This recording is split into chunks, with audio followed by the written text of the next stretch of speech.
À l'entraînement, l'ordre, la composition, c'est supérieur à la quantité. On l'a vu plusieurs fois cette année, mais placer du volume à gogo ou s'entraîner juste pour s'entraîner, c'est pas vraiment la bonne stratégie. Par contre, une bonne composition, ça marche mieux.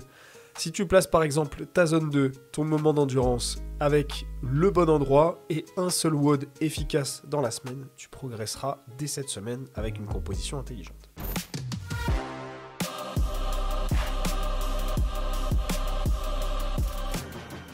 Je me suis tué aux entraînements. On s'est tous déjà tués aux entraînements des fois et sans forcément avoir de résultats. Et ce, pendant un certain temps parfois. Aujourd'hui, je te donne 7 erreurs communes que j'ai croisées depuis toutes ces années en coaching suivi individuel et que j'ai aussi croisées bien sûr dans mon expérience personnelle. Aujourd'hui, on va voir 7 erreurs assez communes, mais pas non plus les plus banales possibles, qui peuvent coûter beaucoup d'efforts au niveau de nos entraînements. C'est Julien, votre hôte, comme d'habitude. Ici, c'est le podcast Next Physique, l'émission, le podcast où on discute de sport de force, de santé, de bien-être et tout ce qui tourne autour de ces thématiques.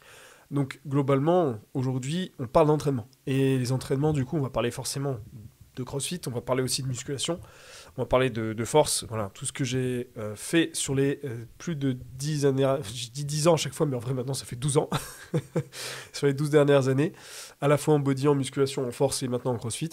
Et ce que j'ai croisé du coup sur le parcours, ce que je croise toujours, puisque depuis tout ce temps, depuis toutes ces années, moi mon métier c'est de suivre individuellement les gens et de faire une programmation adéquate à leurs entraînements. Et forcément, j'en ai croisé des erreurs. Et j'en croise toujours, sinon les gens ne seraient pas là. Donc, qu'est-ce qu'on peut voir assez souvent qui va être problématique ? Aujourd'hui, on va mettre une structure simple. C'est, un, le vrai problème, c'est-à-dire qu'est-ce qu'on va croiser. Deux, c'est la correction chiffrée que je peux vous conseiller de mettre en place. Et trois, c'est qu'est-ce qu'on met en action, qu'est-ce qu'on met en place. Tout ce que je vais citer, ça sera globalement aussi retranscrit dans un doc si vous voulez le télécharger.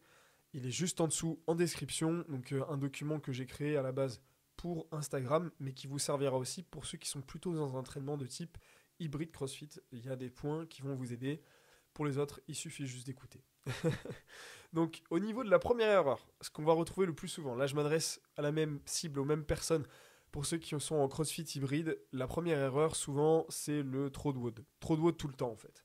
C'est de se dire ok, je vais faire des metcons, je vais faire des WOD, je vais faire des circuits pour ceux qui ne connaissent pas le terme. Et je vais en faire plusieurs par semaine. Je vais en faire 2, 3, même plus souvent, ça va être 4, 5. C'est pas une méthode super efficace, en tout cas toute l'année. C'est efficace, c'est utile dans du contexte. Autour, par exemple, d'une préparation à la compétition. Et s'il n'y a pas de compétition de prévue, c'est le moment où il faut se construire. Et en fait, le truc, c'est que sur un WOD, on ne se construit pas vraiment. On s'habitue à l'effort. On s'habitue à aller chercher, à aller dans le dur. On finit rincé, on finit des fois en dents de scie. On peut avoir des DOMS permanents pour certains. Bref, on va se retrouver en bonne zone du coup lactate, beaucoup, avec une récupération et une force qui sont quand même pas mal plombées, parce que forcément ça a de l'impact. Et du coup, là-dessus, forcément, ça va vous limiter parce que vous n'allez pas travailler votre caisse, vous n'allez pas travailler votre moteur, vous n'allez pas travailler votre force, vous n'allez pas travailler votre technique. Tous ces points-là, du coup, forcément, vous n'êtes pas dessus forcément à ce moment-là. Donc, il faut en faire. Mais il y a un moment donné, il faut en faire moins. Et ça, c'est l'erreur que beaucoup de gens font. Et c'est ce pourquoi j'avais créé le doc qui est en description, justement, sur le podcast. Et du coup, en termes de progression, donc moi, ce que je vous conseille, c'est de garder comme une bonne partie de l'année où il y a un vrai WOD dans la semaine. Donc un moment où, oui, effectivement, là, ça y est, on est dedans, c'est un vrai WOD. C'est pas un WOD de travail. Je différencie ça aussi. Hein. Un WOD de travail, c'est un moment où, par exemple, on peut se dire, ok, je travaille ma gym. C'est un WOD qui est fait pour travailler toast to bar. Et à côté, il y a de l'ergo, il y a du sous-fatigue, il y a une réflexion qui est faite pour WODer autour du toast to bar. Donc là, on est sur un travail de système énergétique, on est sur un travail technique, mais sous condition de fatigue. Alors qu'un vrai WOD, un WOD classique, WOD des Open par exemple, c'est le moment où voilà, ça WOD. Ça y est, on est parti, on fait notre WOD. Donc on n'est pas sur un travail technique. Et ça, une fois par semaine. En termes d'action, ce que je te conseille de mettre en place, c'est ça. C'est un WOD efficace par semaine pendant la saison d'hiver, par exemple, qui n'est pas trop une saison compétitive. Et de remplacer ça, de remplacer le reste où tu voulais peut-être WODer par de la zone 2, par un travail sur du rameur, par exemple, par du travail d'endurance, du travail de caisse. Et du coup, ça sera transférable sur le moment où tu reprendras la saison des WOD. Donc, ce qu'il faut retenir, c'est qu'un seul WOD, Ça suffit pendant la saison off, un seul vrai WOD dans la semaine.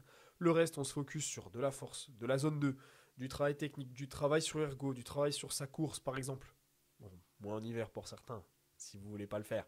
Mais il faudra en faire un de ces quatre. Et l'idée, c'est que vous allez pouvoir être plus frais, meilleur sur le reste de la semaine. Vous allez pouvoir améliorer votre moteur, améliorer vos capacités et du coup faire une meilleure saison derrière.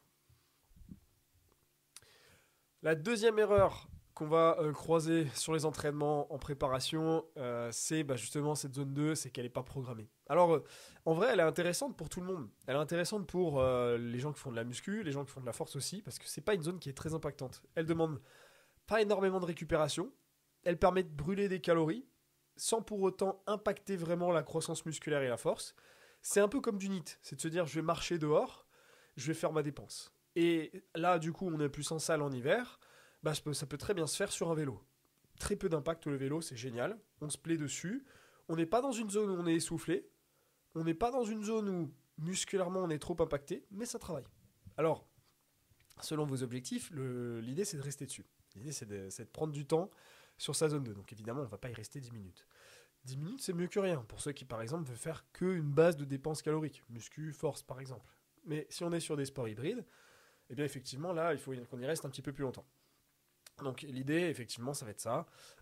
Et de placer cette zone 2, ça nous évite de placer des moments où on est sur du WOD, par exemple, avec de la récup qui est impactée fortement, de la croissance musculaire et de la force qui est impactée fortement, potentiellement une réduction de la qualité du sommeil, moins d'énergie au quotidien. Là, l'avantage, c'est que franchement, pour ceux qui en font, vous savez que vous pouvez en revenir et faire de la zone 2 quasiment tous les jours, ça va pas trop être chiant. Moi, par exemple, j'hésite pas à en faire le jeudi et le vendredi. J'en fais 2 jours d'affilée. J'en fais un en course à pied, je vais courir longtemps en zone 2. C'est pas marrant, oui, je sais. Je n'ai peut-être pas le meilleur exemple, mais voilà, moi, c'est là où j'en suis dans mon niveau et ce qui m'intéresse actuellement, c'est de courir à pied longtemps en zone 2. C'est très long, c'est très long. Par contre, le vendredi, je fais du vélo, et le vélo, ça peut très bien être une demi-heure en zone 2, ou 60 minutes en zone 2. Donc globalement, on est sur une petite zone cardiaque, effectivement, une base aérobie qui est faible, c'est un plafond de verre. Et l'avantage, c'est que si vous faites ça, vous allez un petit peu casser ce plafond. Donc ce que je vous conseille de faire, c'est 2 fois, c'est mieux, par semaine, d'y rester 30-40 minutes. Une respiration qui est facile, en gros c'est un RPE 5 maximum. C'est 3, 4, 5 max. Et toujours loin si possible des jambes, c'est mieux. Vous allez être un petit peu mieux, mais ça reste faisable. Mais si possible, si vous pouvez écarter d'un travail de jambes, c'est mieux. Et de placer ça, par exemple, le lendemain d'une séance jambes, ou de placer ça dans la fin d'une séance haut du corps, ou en jour off, comme je vous l'ai dit. Par exemple, moi le jeudi, c'est un jour qui est semi-off. Je vais faire que ça, je vais courir à pied et en zone 2. L'erreur numéro 3, c'est de perdre du temps. Là, on est encore sur les sports hybrides. C'est de la fuite de temps, de la transition qui est foireuse. On est sur des sports, en aérox par exemple, ou en crossfit, où il y a des transitions. Il y a des moments où on change de station, il y a des moments où on change d'exercice sur le WOD, et les transitions, ça peut coûter du temps. Ça peut vraiment faire perdre du temps. Alors, on peut se dire aussi que dans le côté musculation, force et compagnie, ça prend du temps évidemment, on change d'exo, on change de barre et tout. Et peut-être que sur une séance, si on s'organise mal, on perd franchement 15-20 minutes facile. Mais globalement, les idées des transitions, c'est que les séances, elles peuvent déborder, elles peuvent être longues, le WOD, il peut taper. L'idée, c'est de redescendre entre les blocs. Donc ça peut marcher pour la globalité d'une séance où, je sais pas, vous faites les jambes et vous passez d'un exo à un autre, vous allez redescendre un petit peu entre les 2 blocs. L'idée, c'est que on arrive à reprendre un stimulus intéressant pour l'exo suivant. C'est la même chose à l'intérieur d'un WOD. C'est de se dire, ok, je passe d'un exo à un autre et ma transition elle est bonne. L'idée, c'est que il n'y a pas de chronomètre sur un repos. L'idée, c'est que on n'a pas forcément de temps imparti, c'est à vous de le placer. Et cette double erreur, en fait, finalement, sur un entraînement, par exemple, où on n'est pas chronométré, le matériel il n'est pas prêt, on va peut-être papoter, on va boire un coup, on va remettre de la magnésie, on perd de la densité, on peut un peu se déconcentrer, et du coup, ça nous limite dans notre effort et dans notre capacité à progresser, parce que moins d'efforts fournis, à chaque séance, finalement, ça donne moins de résultats. Donc l'idée, c'est des fois de se dire, ok, est-ce que finalement je ne veux pas chronométrer un peu tout ça? C'est de me dire, ok, moi je le fais des fois, quand je me dis, ok, reste concentré, c'est que je me mets la montre en mode chronomètre, et je me dis, ok, t'as 4 minutes pour faire ta transition. Ça me laisse le temps de pas faire bavarder un peu, d'être quand même un peu social, ou boire un coup, etc. si je veux breaker un peu et de récupérer avant de passer à la suite. Mais j'abuse pas. Je sais qu'à 4 minutes, ça sonne, ok, c'est parti. Au moins, j'ai laissé un petit temps, et je me dis, ça repart. Alors ça peut être comme ça. Ça peut être, du coup, si on est à l'intérieur d'un mode, c'est un cap de durée, c'est de se dire, ok, mon temps imparti, c'est je mets ma magnésie. Je mets ma magnésie sur les mains, là je suis reparti sur mon exo. Je suis reparti sur ma barre, etc. Je suis reparti, j'ai breaké et je vais pouvoir facilement repasser à la suite. Mais l'idée, c'est d'avoir un repère temporel qui fait qu'on ne divague pas et finalement on perd énormément de temps. Alors, on perd un temps niveau organisation pour une séance globalement ou au niveau de l'intérieur d'un entraînement ou d'un WOD du coup avec des transitions. Aussi, vous le savez peut-être, mais on peut perdre facilement du temps sur son téléphone quand on s'entraîne. Le temps il passe rapidement quand on est concentré sur les réseaux sociaux, etc. La clé, c'est de ne pas avoir de téléphone. Ça marche bien. On garde le téléphone dans le casier, on garde le téléphone plus loin, en recharge. L'air de rien, vous allez voir, si vous avez déjà fait l'expérience, vous gagnez un temps fou. La quatrième erreur, c'est pour ceux qui font un travail sur les jambes, que ça soit n'importe quel type de force, musculation sur les jambes, et qui vont placer parfois autour de cet entraînement-là, ce qu'il ne faut pas vraiment faire, si possible, pour être performant, c'est un format de HIIT ou un format de cardio intense. Cardio intense, HIIT, etc. avant une séance où on veut envoyer sur du squat, par exemple, sur du deadlift, les douleurs peuvent s'installer au niveau récupération articulaire, etc. C'est aussi un gage d'intensité moins bonne qui va peut-être être réfléchi pour ça, mais souvent pas vraiment. Donc l'idée c'est d'éviter cette fatigue périphérique, et centrale d'ailleurs, et d'éviter une baisse de force et une baisse de performance. Et donc là-dessus, ce que je vous conseille, c'est de ne pas le placer avant. Pas le placer, si possible, la veille effectivement d'une séance de jambes lourdes. C'est moins efficace. Si par exemple la veille vous pouvez faire peut-être plutôt de l'haltéro ou du haut du corps, c'est mieux. Et ce que vous pouvez faire dès cette semaine, c'est de vous dire ok, je décale ce hit, je décale peut-être cette course à pied intense, ce 1600 mètres ou un truc comme ça, et je le remplace par potentiellement de la zone 2 ou du travail technique, justement la zone 2 dont on a parlé tout à l'heure, ou une technique effectivement que j'ai besoin de travailler. Voilà. Et comme ça, j'évite effectivement le double impact. Ce podcast est sponsorisé par moi-même pour tout simplement la programmation CrossBoost. C'est le programme groupé où on s'entraîne en entraînement de type hybride CrossFit. C'est une programmation qui est sur 3 à 5 jours au choix pour toi et sur lequel tu vas choisir ton niveau entre débutant total. Tu peux totalement débuter, il n'y a pas de problème. Et pour ceux qui sont plus avancés, vous avez des parties adéquates à votre niveau à l'intérieur du programme pour ceux qui s'entraînent 3 à 5 fois par semaine. Et sans plus attendre, on a en ce moment le cycle qui vient de commencer. Le lien est en description. Erreur numéro 5, c'est pour ceux qui sont sujets dans leur sport à avoir des no-reps. C'est peut-être pour le CrossFit, c'est peut-être pour X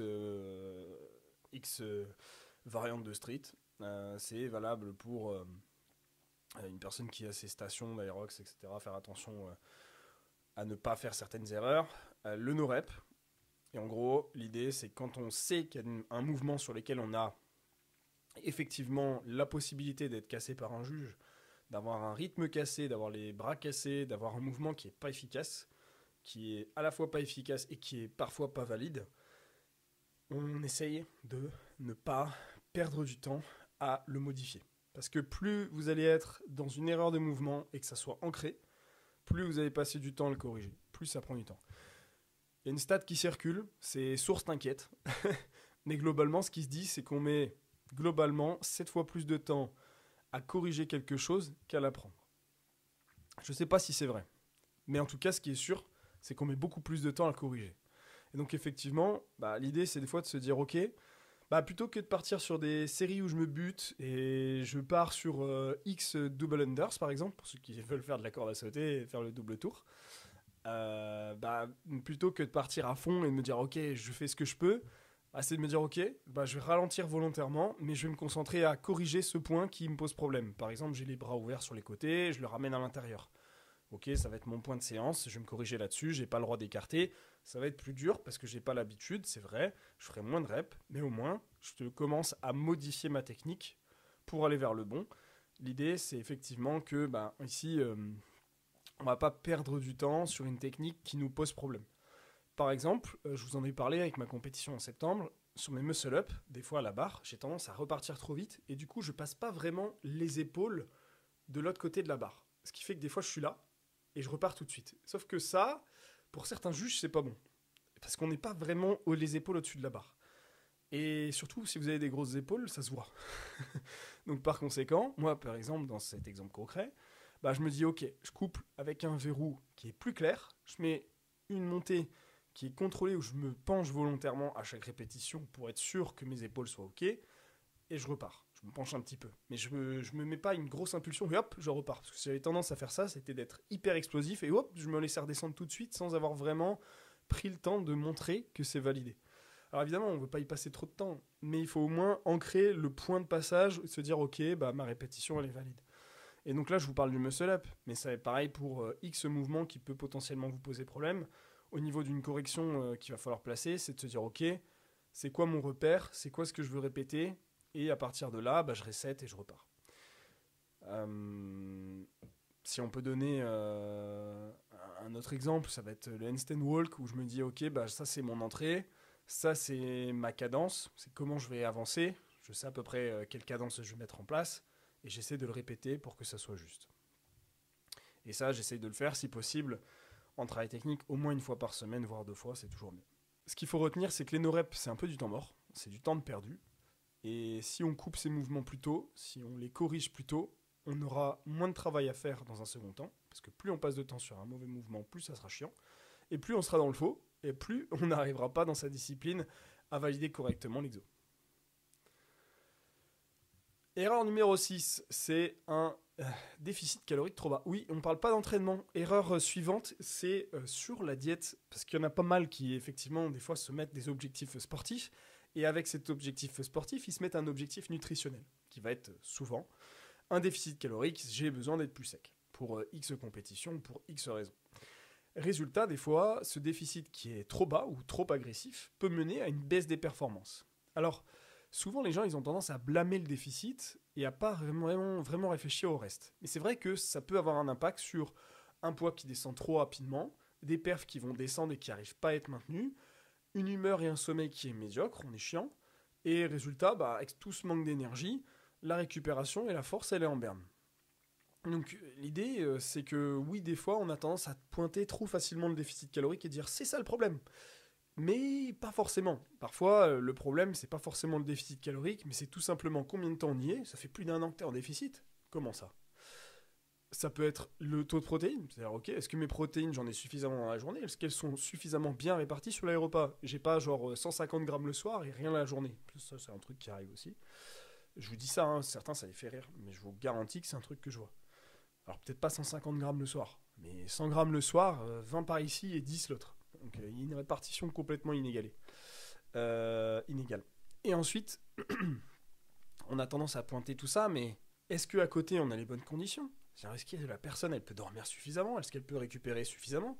Ça des fois c'est un truc, c'est une personne qui se bute à essayer de mettre un déficit en place, mais en fait elle est incapable d'avoir un sommeil, etc., des choses qui vont à côté. Forcément ça va pas. Il faut les bonnes conditions des fois pour appliquer certains objectifs. Il faut avoir le cadre qu'il faut. Et malheureusement, si on n'a pas le cadre, si on n'a pas ce qu'il faut pour appliquer ce type de déficit un peu agressif, ça pique. Et des fois, il faut un peu modifier les entraînements. Alors, qu'est-ce qu'on peut faire en termes de correction chiffrée ? Ce qu'on peut déjà mettre en place, c'est de réfléchir à ok, est-ce que je ne creuse pas trop mes calories à chaque fois ? Est-ce que je cherche pas trop un déficit trop agressif trop d'un coup ? Par exemple, moi, ce que je vous conseille, c'est d'éviter le kilo de descente par semaine. 1 kilo de descente par semaine dépassé, ça peut être valable pour les gens qui sont en situation d'obésité.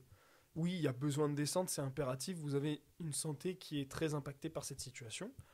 C'est vrai. Pour le reste, 1 kilo par semaine, c'est beaucoup. Donc il y a un risque effectivement de perdre de la masse musculaire. Qui dit perdre de la masse musculaire, dit perdre des performances.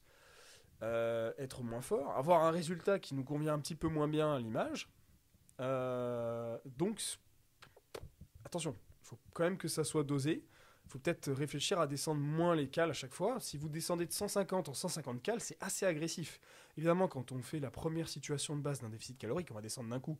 Mais après, le reste du temps, chaque semaine, je fais attention à pas trop découper de 100 à 200 cales. Des fois, j'envoie descendre par 250. Ok, si t'as une mini-cut de prévu, ça marche. Mais si tu fais ça souvent, je te garantis que ça va être un flop total. Ensuite, l'idée, c'est de se dire, ok, deuxième point, et franchement, c'est celui que je vois le plus souvent, c'est les protes. C'est est-ce que j'assure au moins 1,8 g par kilo de poids de corps dans ma journée, voire 2 grammes dans certaines situations, ou voire 2,2-2,3 grammes si je suis vegan. Et ça, c'est la base. C'est est-ce que j'ai mes protes? Parce que c'est le plus gros souci, c'est de perdre de la masse musculaire lorsqu'on a un déficit trop agressif. C'est vrai que niveau entraînement, ça va nous impacter, mais ça peut impacter aussi le résultat final, et par conséquent notre métabolisme, et du coup, on reprend facilement du poids. Et j'essaie de répartir ça dans ma journée sur minimum 2, je préfère 3 repas, c'est quand même mieux. Action que vous pouvez mettre en place, du coup, c'est ça au niveau chiffré. Et si vos perfs, vous avez consulté, observé que vos perfs diminuent sur plus de 2 semaines, alors il y a peut-être matière à revoir les choses. Peut-être faire une pause, peut-être s'arrêter dans son déficit calorique, mettre un maintien métabolique, je fais progresser mon métabolisme pendant minimum 6, 8, 10, 12 semaines, et à partir de là, une fois que j'ai fait ma pause, ok, je peux repartir. Notre dernière erreur, notre 7e erreur, on a parlé de nutrition. La suivante, c'est le cadre de vie, c'est le sommeil et le stress. Ça, c'est ce qui pose le plus souvent souci, qu'on n'a pas envie de travailler, qu'on réfléchit même pas à travailler, parce qu'en fait, ça fait un peu partie de notre vie. Sauf que ça reste une pierre angulaire des résultats d'une personne. Vous verrez jamais un sportif de haut niveau qui vous dira « Ouais, je dors 5 heures par nuit et je suis à 4 cafés par jour. » J'en vois pas, honnêtement. Je suis des personnes depuis de nombreuses années. J'ai eu des sportifs de haut niveau. C'est pas possible, en fait. Pas possible. Alors, évidemment, on vous demande pas d'être sportif de haut niveau. Mais, en fait, ça reste une base. Et ça reste très, très, très impactant. Donc, en fait, tes symptômes, c'est quoi? C'est je suis irritable, je suis pas en forme, j'ai une récup qui est lente. Je peux faire moins de choses que les autres parce que je récupère pas assez. J'ai potentiellement des plateaux. Voilà, je stagne. Le progrès, il se fait aussi la nuit. Et ça, c'est un truc que les gens, ils ont tendance à oublier. C'est que, ok, la journée, j'ai besoin d'être en forme, j'ai un taf, etc. Mais la nuit, c'est le moment où je dors. C'est le moment où je récupère. Et donc, l'idée, c'est que mes nuits, c'est au moins 7 heures. Il y a des cas exceptionnels. Mais globalement, la plupart des gens, c'est 7, 8h30. Et pour certains, c'est plus. Et il y a un autre truc qui est chiant, c'est que plus on s'entraîne, plus on a besoin de dormir. Moi, je dors 9 heures bientôt, là. Je m'entraîne beaucoup, mais je suis à ce rythme-là. Et je peux vous garantir qu'avec ce rythme-là, alors là, je suis à 8h30 en réalité, parce que 9h, je peux pas me le permettre, sinon je travaille plus. Mais je peux vous garantir que si aujourd'hui, moi, je suis habitué à ça. Je suis habitué à mes 8h30, je fais ce que je peux pour le mieux récupérer possible. Si vous me mettez à 8h, ne serait-ce qu'une nuit, ça a été le cas la veille, je suis éclaté. Là, j'ai des cernes de fou, je suis éclaté. J'ai perdu qu'une demi-heure. Et je pense que vous avez un peu cet exemple-là lorsqu'il y a un changement d'horaire. Lorsqu'on a 1 heure de différence et que vous êtes habitué à X horaire de sommeil, si vous perdez votre heure, vous allez pleurer. Vous avez le même concept ici. Vous avez besoin de dormir. Et pas 7 heures. La plupart des gens, c'est pas le cas. On est plutôt vers 8h, 8h30. Certains cas sont exceptionnels. Ils ont besoin que de 7 heures. Ils sont en pleine forme. Ils sont en pleine forme, tout va bien, ils récupèrent de fou, ils perdent du gras de malade, ils sont là, quoi. Tant mieux pour vous. Mais la plupart des gens, c'est pas le cas. Donc attention à ça. Et le deuxième point où je voulais arriver, c'est qu'on a tendance à glorifier les produits caféinés, parce que c'est de l'argent derrière, c'est des sponsors, etc. Je ne citerai aucune marque qu'on croise déjà suffisamment sur toutes les vidéos YouTube, etc. Mais la caféine, elle est partout. Elle est partout, on peut être invité à en consommer très facilement. Et j'en suis le premier consommateur problématique. Mais malheureusement, ça a un impact. Et ça me fait chier de le dire, hein, je vous le garantis. Ça fait des années que je le sais, ça fait des années que je le conseille. Mais la CAF, elle est chiante. Elle apporte en réalité pas tant de résultats que ça. C'est extrêmement placebo. Et en réalité, elle impacte fortement, par contre, notre cortisol. Elle va augmenter nos niveaux de stress au quotidien, ne serait pas dans l'heure, hein, pendant de longues heures. Mais elle va aussi augmenter la base de cortisol, ce qui fait qu'on dort encore moins bien, on a encore plus de cortisol, on est continuellement stressé. Le problème de ce stress qu'on ne ressent pas forcément, c'est que lui, il réduit notre récupération. Et donc, on a encore moins de résultats. Et c'est un effet boule de neige négatif. C'est une boucle de rétroaction qui nous casse les pattes. Et voilà, s'il y a un truc à faire, c'est de limiter ça. Alors bien sûr, je pense que c'est pas la priorité. Mais quand on a réduit plein de choses et qu'on a toujours des problèmes de stress chronique et qu'on ne récupère pas assez, il faut le faire. Pour certains, vous le gérez mieux que d'autres. Et on peut un peu contrecarrer ça et se dire ok, bah, j'aime bien le café, j'aime bien la caféine, bah ok, bah, je vais prendre de la mélatonine tous les jours par exemple. Et vous avez moins 10% chez NutriPure, le code est en description. Non, ce que je veux dire par là, c'est qu'on peut un peu contrecarrer, mais encore une fois, c'est ne pas traiter le problème à la source. Donc voilà, j'ai fait globalement les points. J'essaye de mettre, si possible, 1-2 watts par semaine aussi. Ça a un impact quand même sur les niveaux d'énergie. Forcément, vous verrez si vous avez des semaines où vous wadez tout le temps, ça va vous détruire. Pour ceux qui font des sportifs crossfit. Et j'essaye de limiter les écrans 30-60 minutes avant d'aller dormir. Je fais autre chose. Je suis pas sur écran. Et j'essaye de mettre autre chose dans ma journée, je l'ai dit plein de fois. Je vais arrêter de vous embêter avec ça. Mais j'espère vous avoir aidé aujourd'hui sur ces points, sur ces 7 points que je croise encore beaucoup aujourd'hui. J'ai pris globalement ce que je veux croiser le plus. Et ces derniers temps, dans les suivis et globalement dans mon expérience, c'est plutôt les 7 erreurs les plus communes de 2025. Parce que des erreurs, il y en a plein. Mais je dirais que c'est celles de 2025 que je vois le plus. Voilà. Donc... j'espère que ça vous a aidé, que vous avez potentiellement changé un point ou réussir à travailler dessus et l'améliorer.